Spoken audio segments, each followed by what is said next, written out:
ভাই হাবিলের কুরবানি কবুল হয়, কাবিলের অন্তর্দাহ হয়, জ্বালা হয়। কেন হাবিলেরটা কবুল হবে, কাবিলের কেন হচ্ছে না? এই হিংসার বশবর্তী হয়ে কাবিল হাবিলকে হত্যা করে ফেলে। হত্যা করে লাশটা দাফন করার পদ্ধতিও তার জানা ছিল না। আল্লাহ কাককে পাঠালেন, কাককে দেখে সে শিখল। প্রথম দুর্ঘটনা হচ্ছে হাবিল কাবিলের দুর্ঘটনা। বলে রাখি, আজকেও নিজের ভাইয়ের বেশে বহু কাবিল মুসলিম সমাজের মধ্যে ঘুরে বেড়ায়। নিজের ভাইয়ের লেবাসে পোশাকে সুরতেই বহু কাবিল এখনও কিন্তু মুসলিম সমাজে ঘুরে বেড়ায়।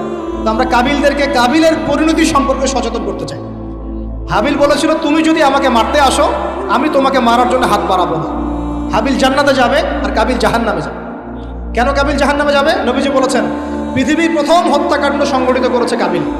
এ কারণে পৃথিবীতে যত খুন হবে, সমস্ত খুনের পাপের একটা অংশ কাবিলের আমল নামায় যোগ করা হবে। বলে নাউজুবিল্লাহ।